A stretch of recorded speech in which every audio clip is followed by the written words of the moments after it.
विष्णु गुरुर्देवो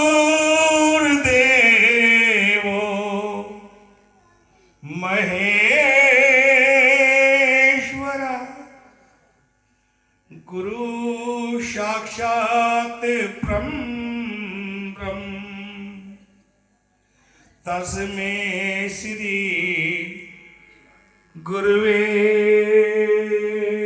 नमः। तस्मै श्री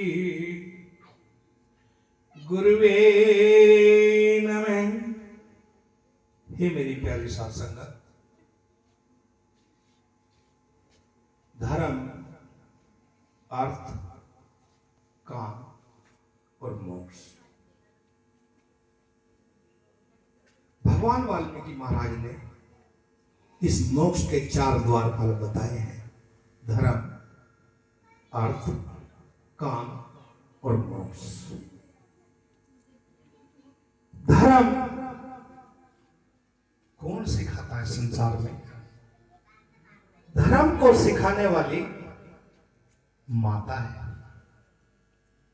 तो पहला गुरु कौन हुआ? माता है। अर्थ को सिखाने वाला कौन है? वो है पिता। और काम अर्थात कर्म, कर्म को सिखाने वाला है गुरु। कि आप इस संसार में क्यों आए हो। तो इसीलिए हमें गुरु की आवश्यकता होती है संसार में, क्योंकि बिना गुरु के इस संसार में नहीं रहना चाहिए। कि गुरु गुंगे गुरु पाविरे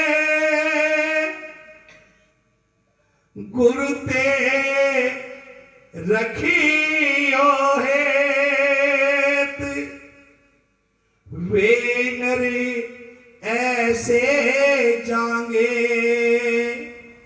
जैसे कल्लरे के खेत।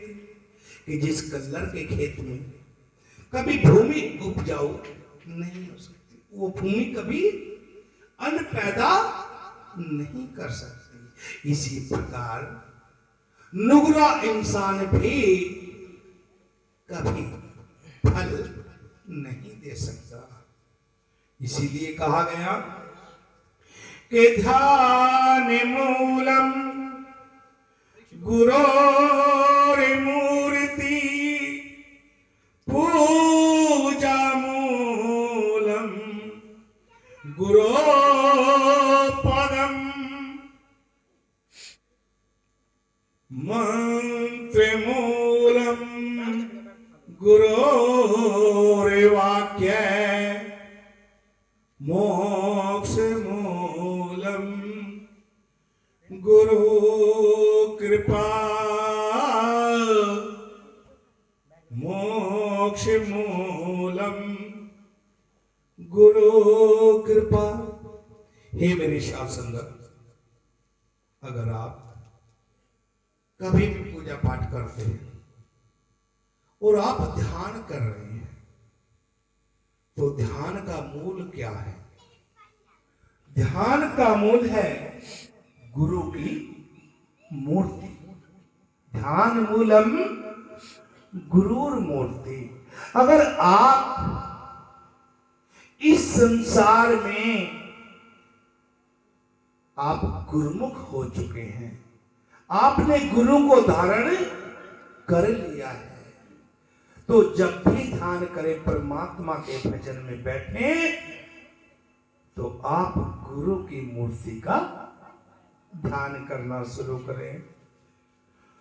कि ध्यान मूलम गुरुर मूर्ति पूजा मूलम गुरु पदम। यानी कि अगर आपने बैठ के पूजा करनी है ना, तो पूजा का मूल भी गुरु के चरण हैं। पूजा का मूल अर्थ गुरु के चरणों का ध्यान कर लिया। जब आपके का ध्यान गुरु के चरणों पे जाएगा तो आपको परमात्मा उस पूजा का फल देना आरंभ करेगा। आगे लिखा कि मंत्र मूलम गुरुर्वाक्य मोक्ष मूलम गुरुपदम, के मंत्र मूलम गुरुर्वाक्य।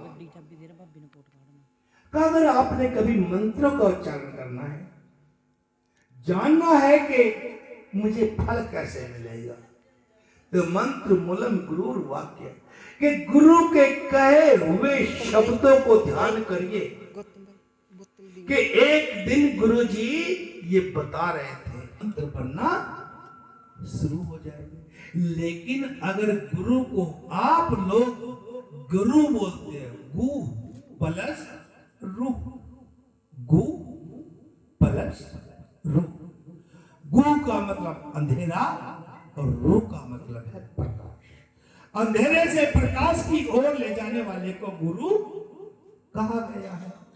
तो अगर आपको मोक्ष की प्राप्ति करनी है तो मोक्ष मूलम गुरु कृपा। अगर आपको ध्यान में कभी, जब आप ध्यान में गुरु की मूर्ति का ध्यान कर रहे होंगे तो उस समय अगर आपको गुरु की मूर्ति नजर आ जाए, मोक्ष मूलम गुरु कृपा, और गुरु कभी आपको यूं दिख जाए ऐसे, गुरु कभी आपको ऐसे दिख जाए तो समझ लेना गुरु की कृपा होनी आरंभ हो गई है। लेकिन कब होगा? जब आप समझेंगे कि ध्यान मूलम गुरुर मूर्ति, पूजा मूलम गुरु पदम, मंत्र मूलम गुरुर वाक्य, मोक्ष मूलम गुरु कृपा। तो हे मेरी साध संगत, ध्यान का मूल गुरु है। गुरु को ध्यान करो। पूजा का मूल गुरु के चरण है, गुरु के चरणों में पूजा करो। मंत्र का मूल गुरु के वचन है, उनका पालन करो। और मोक्ष का मूल गुरु की कृपा है। मोक्ष की प्राप्ति के लिए गुरु की कृपा प्राप्त करनी पड़ेगी साथियों, क्योंकि गुरु ही वह मार्ग है जिस मार्ग पर चलकर हमें परमात्मा शब्द की अनुभूति हो सकती है। वास्तव में जिन्हें परमात्मा से मिलाने वाला पूर्ण सतगुरु प्राप्त हो जाए, उनका जीवन सफल हो जाता है। तभी परमात्मा के दर्शन होते हैं। और कैसे होते हैं? कि परमात्मा कोई शब्द नहीं, परमात्मा कोई शब्द नहीं जो तुम्हें किताबों में मिलेगा, परमात्मा कोई मूर्ति भी नहीं जो तुम्हें मंदिरों में मिलेगा, परमात्मा इंसान भी नहीं जो तुम्हें संसार में मिलेगा, परमात्मा तो केवल जीवन है जो तुम्हारे अपने अंदर ही मिलेगा। कहां मिलेगा? मन जमा दिल, मन दर, मन के अंदर, इस शरीर के अंदर। वो कैसे होगा? कि वास्तव में जिन्हें परमात्मा से मिलने वाला पूर्ण सद्गुरु प्राप्त हो जाए, उनका जीवन सफल हो जाता है। तो फिर गुरु से अधिक कल्याण करने वाला संसार में और कोई नहीं हो सकता। परंतु सभी शास्त्र, ऋषि मुनि, विद्वान इस बात पर जोर देकर कहते हैं कि पूर्ण सतगुरु ही हमें अंधकार से निकालकर प्रकाश की ओर ले जाता है। गुरु तो हजारों हो सकते हैं। अब कहा है कि कौन ले जाएगा? गुरु। लेकिन गुरु तो हजारों हैं। जैसे ढोलक बजानी सीखी, गुरु बनाना पड़ेगा। हारमोनी बजानी सीखी, गुरु बनाना पड़ेगा। मिस्त्री का काम सीखना है तो गुरु बनाना पड़ेगा। वो गुरु आखिर कौन है जो हमें परमात्मा की अनुभूति करा दे? उस गुरु की खोज करनी पड़ेगी। और इसीलिए कहा गया है कि कन फूका गुरु हद का, बेहद का गुरु और बेहद का जब गुरु मिले तो मिले ठिकाना ठोर। ये प्राणी कान में फूंक मारने वाले तो अनेकों मिल जाएंगे, लेकिन बेहद जिसकी कोई सीमा ना हो, उस हद को पार करने वाले अर्थात उस परमात्मा को जानने वाले जो गुरु हैं वे अलग होते हैं। क्योंकि वे अलग क्यों होते हैं? क्योंकि जब उनको एहसास होगा, वे ही तो दूसरे को एहसास करा सकते हैं। जब किसी की जेब में 100 रुपए होगा, वही तो किसी को 100 रुपए उधार दे सकता है। जब किसी की जेब में 100 रुपए है ही नहीं, वो दूसरे को उधार क्या देगा? इसलिए उस सच्चे सतगुरु जिसका नाम है परम सतगुरु की हमें खोज करनी पड़ेगी। और जब उसकी खोज होगी तो हमें तब ही ठिकाना और ठौर मिल जाएगा। लेकिन अर्थात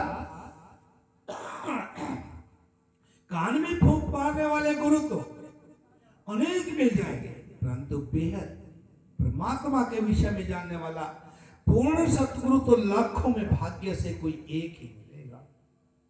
अब कितने ऐसे संत आए संसार में, आज हर शहर में संतों की लाइन लगी पड़ी है। नाम देने वालों के शिविर लगते हैं और कहते हैं आओ नाम लो और मोक्ष की प्राप्ति हो जाएगी। मैं जानना चाहता हूं इस संसार में कितने लोगों को मोक्ष मिला है, कितने लोग मोक्ष को प्राप्त कर चुके हैं। तो सतगुरु तो लाखों में भाग्य से कोई एक ही मिलेगा और वही इस जीवन को सुख शांति पवित्रता ज्ञान विज्ञान से परिपूर्ण कर देता है।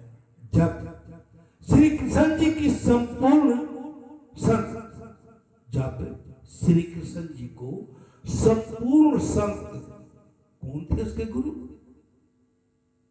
श्री कृष्ण के गुरु कौन थे? हाथ उठा के बताएगा तो 10 का नोट इनाम पाएगा।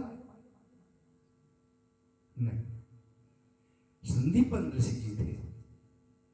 तो मेरे साथियों कि जब श्री कृष्ण जी को संपूर्ण संत गुरु संदीपन ऋषि जी ने माखन चोर से ज्ञानियों का सिरमौर बना दिया, स्वामी विवेकानंद को शिकागो सम्मेलन में सबको परास्त करने की शक्ति किसने दी? वह शक्ति भी पूर्ण सतगुरु स्वामी रामकृष्ण परमहंस की थी। स्वामी दयानंद सरस्वती में समाज सुधारने की प्रबल भावना किसने भरी? स्वामी रामतीर्थ को तत्वदर्शी ब्रह्मनिष्ठ किसने बनाया? संत रविदास जी को संत शिरोमणि किसने बनाया? महात्मा कबीर व सिद्धार्थ को महात्मा बुद्ध आदि को ज्ञानियों को महाज्ञानी किसने बनाया? सब इन सभी प्रश्नों का उत्तर एक ही है कि पूर्ण सतगुरु ने उनके जीवन को ज्ञान ज्योति प्रदान करी। और जब उनको ज्ञान प्रदान हुआ, सत्य का ज्ञान हुआ, और जब सत्य का ज्ञान हुआ तभी उनको सिरमौर संत शिरोमणि तक कहा गया है। तभी तो गोस्वामी तुलसीदास जी को कहना पड़ा कि चाहे ब्रह्मा शंकर चाहे महाज्ञानी ही क्यों ना हो, परंतु बिना पूर्ण सतगुरु के संसार सागर अथवा माया जाल को पार नहीं कर सकते। क्योंकि पूर्ण सतगुरु का महत्व समझाते हुए सतगुरु कबीर जी कहते हैं क्या कि सतगुरु ऐसा कीजिए पड़े निशाने चोट, सुमिरन ऐसा कीजिए कि जीभ हिले ना होठ। हम लोग क्या कर रहे हैं? हम लोग किताब ले लेते हैं, आदि वाल्मीकि नमो नमः, आदि वाल्मीकि नमो नमः, चल रहे हैं, क्या करता हो जगत के, सुन लो मेरी टेर। ये कर रहे हैं हम लोग? नहीं। इसीलिए कहा गया कि सतगुरु ऐसा कीजिए पड़े निशान चोट, यानी कि जिस निशान पे चोट मारनी है वहीं जाके लगे। जैसे बच्चे गच्चा खेलते थे, जैसे गोलियां खेलते हैं छोटे छोटे बच्चे, और वो हाथ से लगभग 10 फुट की दूरी पर भी निशाना बनाते थे ऐसे, और कहां लगता था? जाके उस कंचे पे ही लगता था, निशाने पे चोट लगती थी। और कहा कि सुमिरन ऐसा कीजिए कि जीभ हिले ना हो, क्योंकि जिस सुमिरन को जीभ लग गई वो सिमरन झूठा हो गया। अब ये पानी का गिलास है मेरे धर्म प्रेमियों, अगर इस पानी के गिलास को मैं उठाऊं और थोड़ा सा पी के रख दूं, क्या ये झूठा है या सच्चा है? जब पीने के बाद मैंने रखा तो ये झूठा हो गया या सच्चा है? झूठा हो गया। तो जिसको जीभ लग गई वो झूठा हो गया। जब हम परमात्मा के बारे में शब्द बोलते हैं, परमात्मा का सिमरन करते हैं, तो किससे करते हैं? जीभ से। और जिसको जीभ लगे वो सिमरन क्या हो गया? झूठा हो गया। इसीलिए समाज को समझ अभी तक नहीं आया, इसीलिए समाज आगे नहीं बढ़ पाया, क्योंकि वो सिमरन तो अलग है। उस सिमरन के बारे में पूर्ण सतगुरु हमें उस शब्द का ज्ञान कराते हैं जिस शब्द को सुमरन से जीभ व होंठ हिलाने की आवश्यकता नहीं। वो कौन ज्ञान देगा? वो पूर्ण सतगुरु बता सकता है, जिसको उसका ज्ञान होगा। तो कहा है कि शाही बुल्ले शाह जी भी कहते हैं कि आशिकी पढ़न नमाज प्रेम दी। ध्यान से समझना मेरी बात को। आशिक, आशिक का मतलब है दीवाना। दीवाना लड़का भी हो सकता है और दीवानी लड़की भी हो सकती है। आशिक में कोई भी हो सकता है, लेकिन उस आशिक की बात नहीं कर रहा हूं। उस आशिक की बात कर रहा हूं जो परमात्मा का दीवाना है। सबसे बड़ा आशिक दीवाना किसका होना चाहिए? परमात्मा का दीवाना होना चाहिए। कहा कि आशिकी पढ़न नमाज प्रेम दी, जिस विच हरपे ना कोई, जीभ हिले ना होंठ हिले, तो पाक नमाजी सोई। यानी कि कहा गया है कि एक आशिक, एक दीवाना उस परमात्मा के भजन में बैठा हुआ है। और परमात्मा का भजन जब कर रहा था, नमाज आशिक पढ़न वो पढ़ रहा था, जप रहा था, नमाज प्रेम थी। नमाज का मतलब नाम, नमाज जी का मतलब नाम। किसका? उस परमात्मा। आशिक पढ़न नमाज प्रेम दी, जिस विच हरप ना कोई, उसके अंदर कोई भी हरप नहीं है। आज लोग क्या करें? आ जाओ नाम ले लो, आ जाओ नाम ले लो। एक संत कहेगा लो ये नाम दे दिया, कोई दूसरा आएगा लो ये नाम दे दिया। कोई 4 नाम का, कोई 5 नाम का, कोई 7 नाम का, कोई 9 नाम का, कोई 32 नाम का। लेकिन पूर्ण सतगुरु उसको बता रहे हैं कि उस शब्द में तो कोई अक्षर भी नहीं है, कोई भाषा ही नहीं है। आशिक पढ़न नमाज प्रेम दी, जिस विच हरप ना कोई, जीभ हिले ना होंठ हिले, पाक नमाजी सोई। उसमें ना जीभ लगती और ना उसमें होंठ हिलता, तो वही तो पक्का नाम वाला है।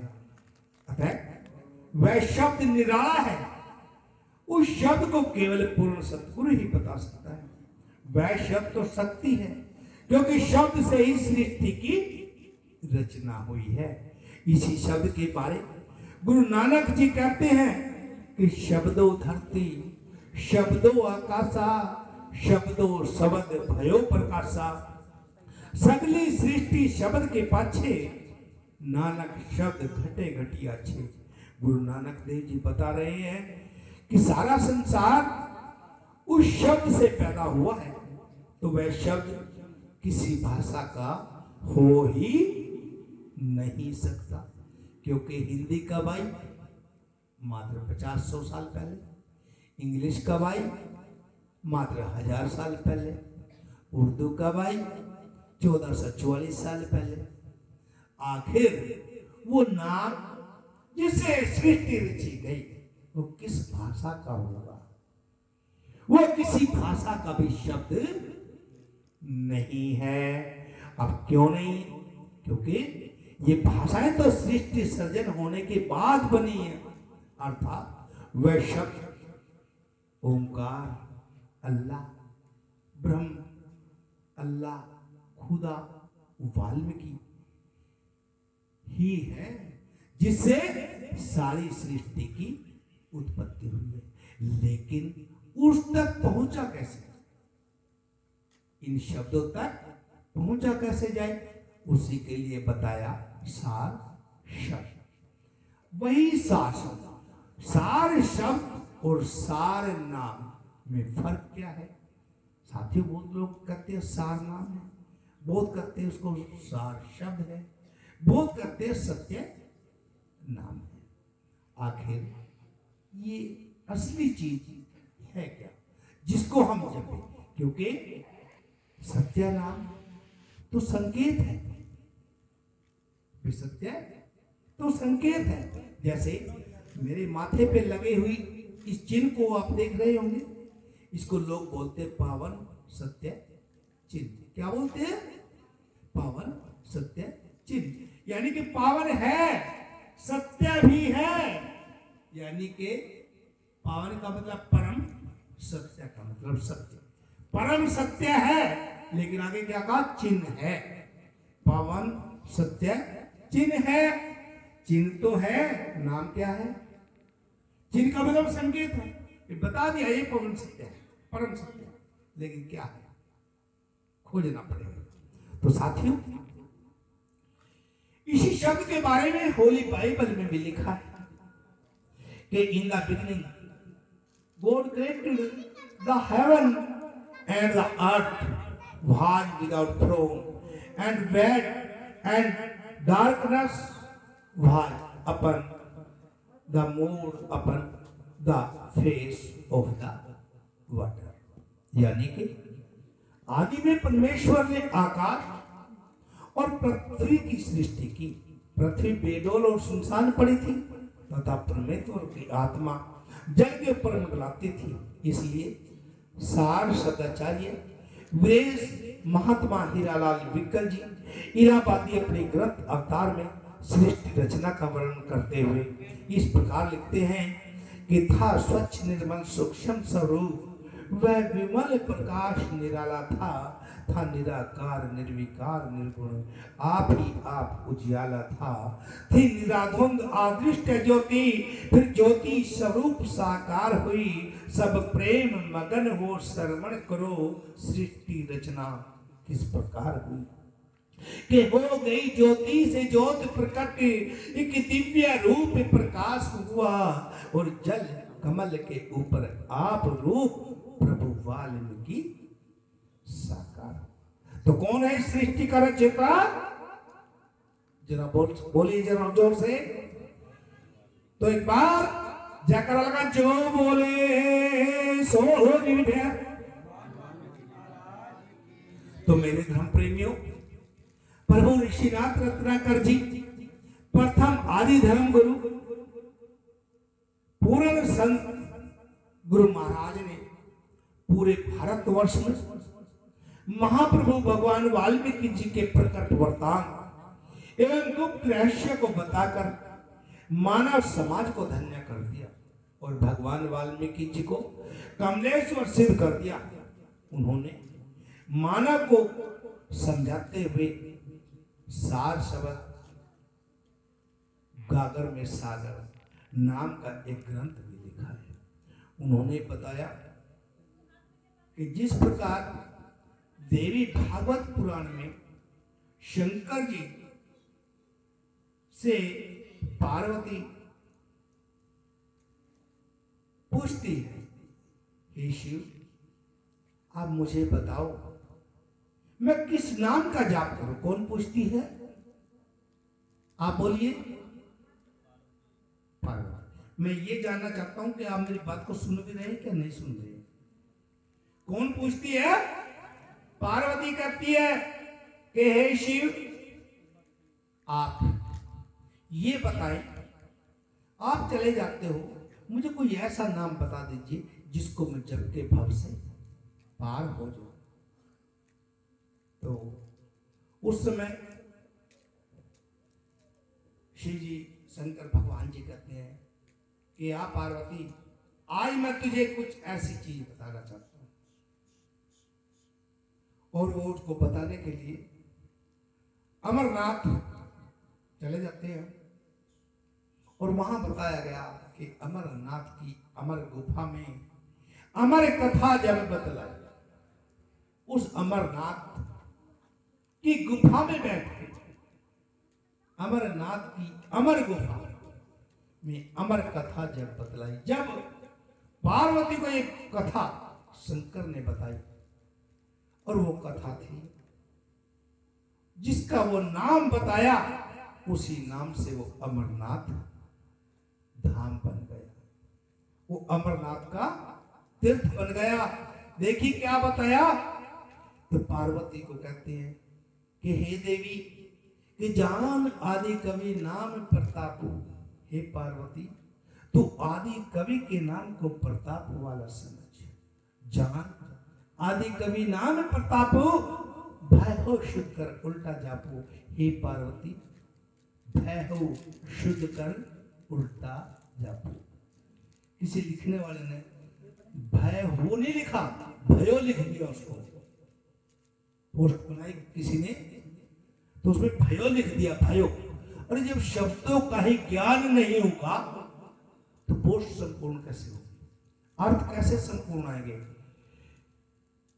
कहा जान आदि कवि नाम प्रताप, हे पार्वती तू आदि कवि के नाम को प्रताप वाला समझ।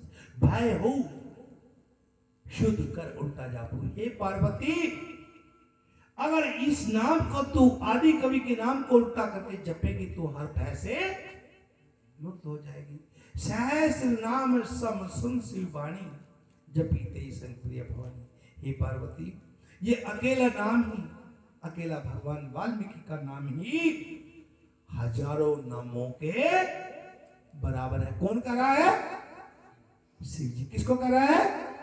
पार्वती को करे। तो जब पार्वती को ये कथा बताई और शिव जी ने अपने मुख से बताई और दोनों ने बैठ के उस नाम को जपा।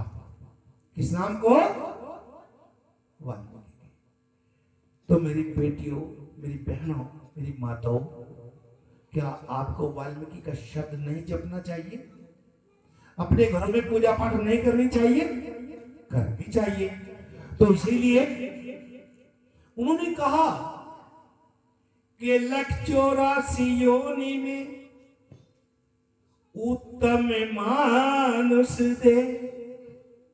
क्यों करना चाहिए? इसलिए करना चाहिए क्योंकि 184 योनि में उत्तम मानुष दे, निस दिन गुरु की सेवा कर तो जन्म सफल कर ले। यानी कि हर रोज उस गुरु की सेवा कर जिसको तूने एक बार गुरु बोल दिया। अब तू उसको मान या ना मान, वो बोझ भार किस पे है? केवल और केवल वो तुझ पे है, तो उसको मानता है या नहीं मानता है? जब दुनिया के सामने तो गुरु उसको कह चुका है, तो मान चुका है, तो वो गुरु हुआ नहीं। जिसने गुरु मान लिया तो उसको कभी भी गुरु की चौखट को नहीं छोड़ना चाहिए, कभी भी गुरु का त्याग नहीं करना चाहिए। क्योंकि 84 लाख योनि में सबसे उत्तम योनि जो है ना, वो किसकी है? वो मानव की बताई गई है। अतः मानव को चाहिए कि आज अपने जीवन को सफल बनाने के लिए गुरु के चरण कमलों में रहना चाहिए, क्योंकि केवल इस मानव शरीर में ही मालिक की भजन भक्ति करने से ही परमात्मा की प्राप्ति की जा सकती है। अन्य जितने भी योनियां हैं उनमें यह काम नहीं हो सकता। क्या अगर हम कहें कीड़ी को कि तू परमात्मा की पूजा पाठ करा कर बैठ के, करेगी क्या? भैंस को कहें कि तू भगवान की पूजा पाठ किया कर, वो करेगी क्या? नहीं नहीं, क्योंकि 83,99,999 योनियां भोगने के बाद हमें इंसान का शरीर प्राप्त होता है। 83,99,999 योनियां भोगने के बाद हमें इंसान का चोला मिलता है, जन्म मिलता है।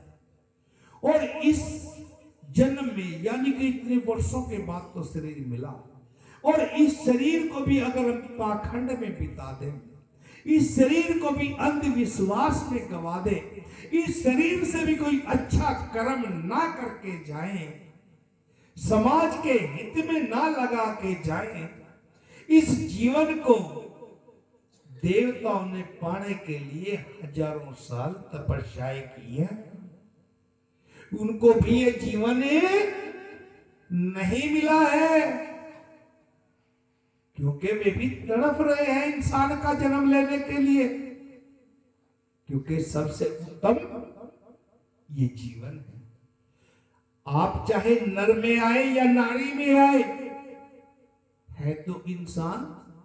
अरे उस योनि को भी देखिए जो हर रोज पैरों के नीचे रगड़ी जाती है, कीड़ियां, मच्छर, मक्खी, जिनका यही नहीं पता अब पैदा हुए और 3 घंटे के बाद मर जाता है, ऐसे भी जीव होते हैं। लेकिन आप चल सकते हैं, फिर सकते हैं, सोच सकते हैं, समझ सकते हैं, अपने फर्ज को अदा कर सकते हैं। आप अपने अच्छे घर में अच्छे संस्कार पैदा कर सकते हैं, अच्छी पढ़ाई लिखाई करके आप आगे जा सकते हैं। तो कितना, क्योंकि मन दिया, बुद्धि दी, इसीलिए कहा गया कि आप लोग 84 लाख योनि में सबसे उत्तम योनि मानुष की बताई गई। अतः मानव को चाहिए कि आज अपने जीवन को सफल बनाने के लिए गुरु के चरण कमलों में रहना चाहिए, क्योंकि केवल इस मानव शरीर से ही मालिक की भजन भक्ति करके ही परमात्मा की प्राप्ति की जा सकती है। अन्य जितनी भी योनियां हैं उनमें यह काम नहीं हो सकता। इसलिए इस मनुष्य शरीर को पाने के लिए देवी देवता भी तरसते हैं। जब मालिक की अपार कृपा जीव पर होती है तब उसे यह शरीर मिलता है। इसलिए महाप्रभु सतगुरु महाराज जीव मानव को बार बार सचेत और सावधान करते रहते हैं, ताकि मनुष्य इसी जन्म में ही अपने वास्तविक उद्देश्य को पूरा कर ले। सतगुरु पूज्य प्रभु रत्नाकर जी महाराज कहते हैं कि हे मानव, ऐसे उत्तम शरीर को पाकर तू उसमें कर्म भी उत्तम कर। जन्म तो अच्छा ले लिया, उत्तम हो गया, लेकिन उत्तम जीवन के लिए कर्म भी तो उत्तम चाहिए। कर्म आप करना नहीं चाहते, अरे तुमसे भले तो कुत्ते हैं, कम से कम एकता में भौंकते तो हैं। अगर एक कुत्ता कोई नया आ जाए तो एक कुत्ता गली का अगर भौंकना शुरू हो गया 10 कुत्ते इकट्ठे हो जाते हैं। उनकी एकता तो है। अरे एकता अगर आपने सीखनी है कीड़ियों से सीख लीजिए। जब कीड़ी दीवार पे चलती है तो पूरी की पूरी लाइन बना के चलती है, टेढ़ी और मेढ़ी नहीं चलती। अरे आपके घरों में तो 4 आदमी भी अगर हैं, आप कभी बड़ों के कहने से ही नहीं चलना चाहते, तो कहां आप इंसान की बात कर रहे हैं? हम इंसान हैं नहीं है। उत्तम अगर जीवन मिला है तो उत्तम कर्म भी करना पड़ेगा। तुम्हें उत्तम कार्य करना ही शोभा देता है। वह उत्तम कर्म क्या है? वह कर्म परिपूर्ण संत सतगुरु की निष्काम सेवा, भक्ति और परम पिता परमात्मा भगवान वाल्मीकि जी का सुमरण है। इस कर्म को करने से ही तुम्हें सच्चे सुख एवं शांति की प्राप्ति होगी। तो मेरे उन्होंने, क्योंकि सतगुरु किसकी ओर इशारा करता है? वो समझाता है कि परमात्मा क्या है। तो परमात्मा को समझाने के लिए पावन योग वशिष्ठ का प्रथम अध्याय का कोई प्रथम श्लोक बता सकता मुझे? प्रथम अध्याय का प्रथम श्लोक लिखा है कि यत् सर्वाणि भूतानि प्रतिभान्ति स्थितानि च यत्रे मोक्षम यन्ति तस्मै सत्यात्मे नमः। यानी कि योग वशिष्ठ अध्याय 1 का प्रथम श्लोक दर्शाता है कि उस सत्ता को नमस्कार करो जिससे सभी प्राणी आगे बढ़ते हैं, जिसके द्वारा वे प्रकट होते हैं, जिन पर वे निर्भर होते हैं, जिसमें वे विलुप्त हो जाते हैं। ऐसे परमात्मा को बारंबार नमस्कार करो। ऐसे ही उस परमात्मा को बारंबार नमस्कार करते करते शब्दों के द्वारा परमात्मा का अनुभव केवल और केवल हमें कौन करा सकता है? जिसने पहले अनुभव किया। अगर कोई ये मान ले कहे आओ मैं परमात्मा दिखा दूंगा, तो भ्रम में मत पड़ जाना, क्योंकि आज अनेकों शिविर लगे हुए हैं, कहीं भी परमात्मा आपको दिखा नहीं पाएंगे। लेकिन ये गारंटी है, क्योंकि 2 चीजें होती है संसार में। क्या क्या होता है सुन लीजिए। एक होता है सत्य निराकार संगठन। क्या होता है? सत्य निराकार संगठन। एक होता है सत्य साकार संगठन। अब सत्य का मतलब सत्य है जो देख रहे हैं, साकार जो हम एक दूसरे को नजर आ रहे हैं, संगठन हम मिलके बैठे हैं। हम सब में आज ये बात सिद्ध हो जाती है। अगर हमें किसी चीज की आवश्यकता पड़ती है, मैं कहूं मुझे 1 गिलास पानी ला के दो बलबीर जी, तो जा सकते हैं ना? जा सकते हैं। और एक होता है सत्य निराकार संगठन। है तो वो भी सत्य ही, लेकिन वो क्या है? निराकार, जिसका कोई आकार नहीं होता। अगर मैं उस निराकार को कहूं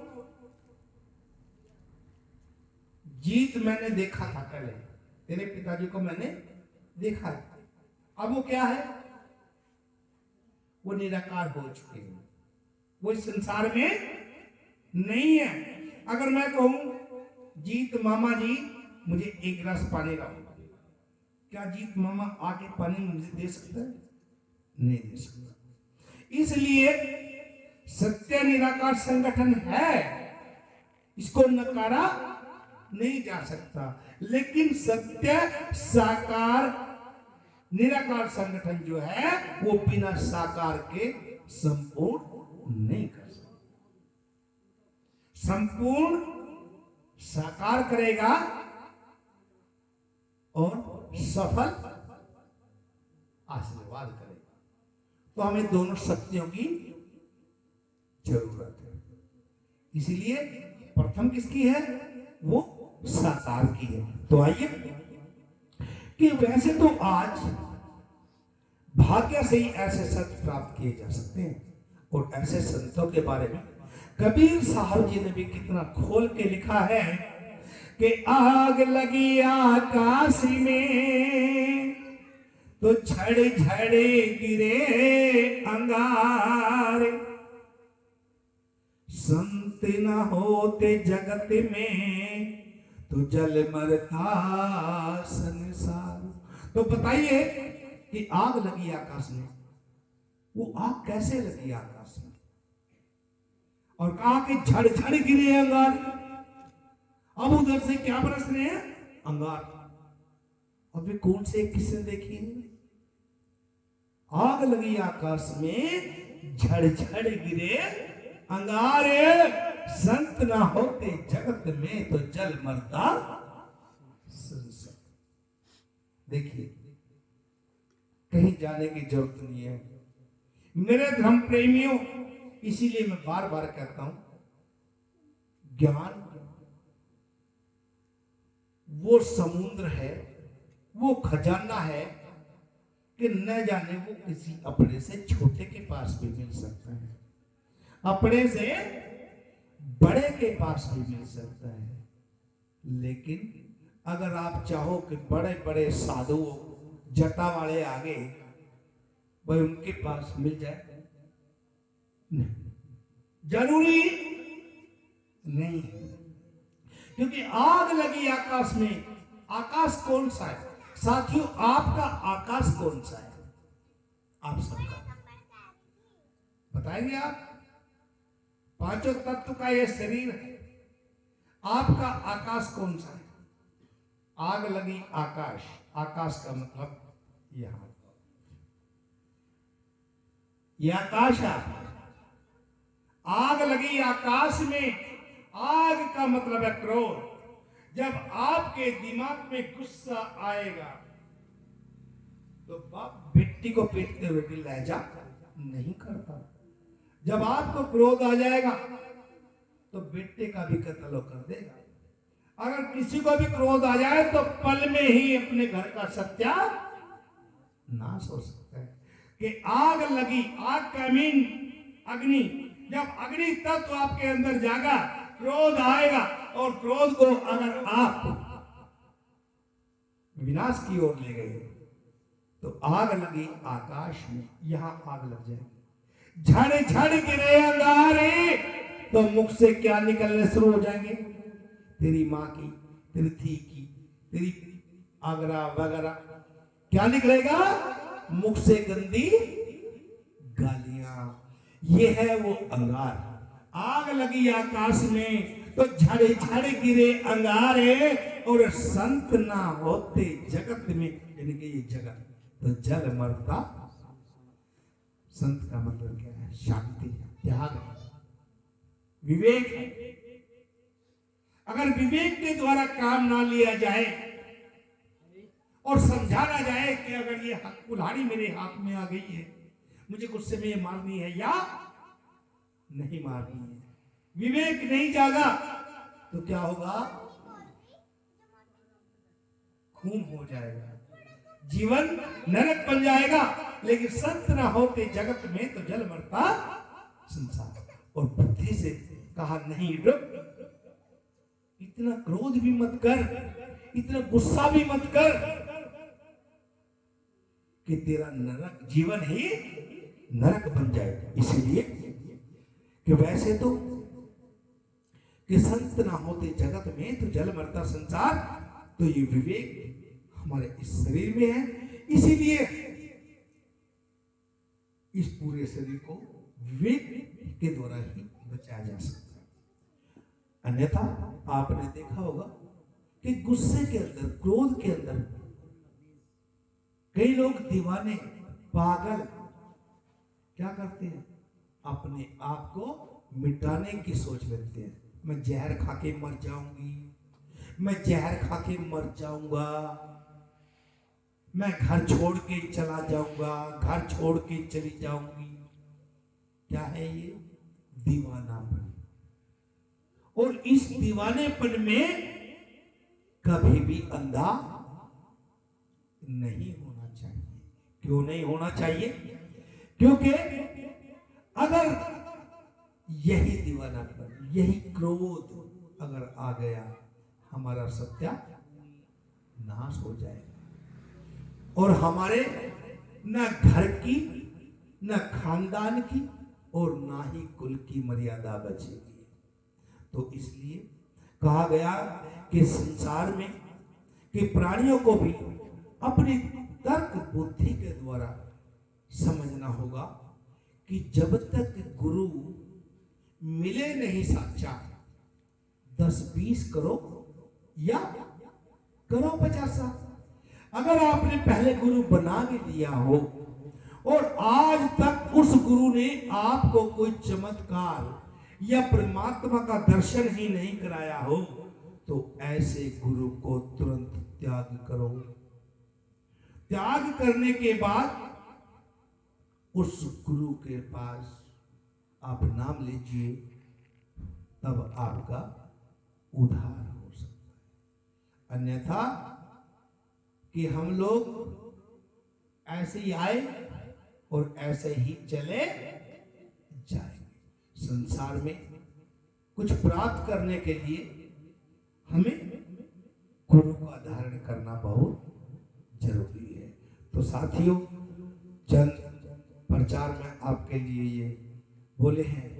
अब मैं एक भजन के द्वारा भी आपको समझाऊंगा और आपसे मैं बातें करूंगा, प्रचार भी करूंगा, भजन भी करूंगा। तो जो बोले सो निर्भय, भगवान वाल्मीकि महाराज की जय। तो मेरे धर्म प्रेम, हमें उस परम पिता परमात्मा का स्मरण करना चाहिए, ध्यान करना चाहिए। भूमि और इसको बस। तो आइए, हमारे बबलू मास्टर जी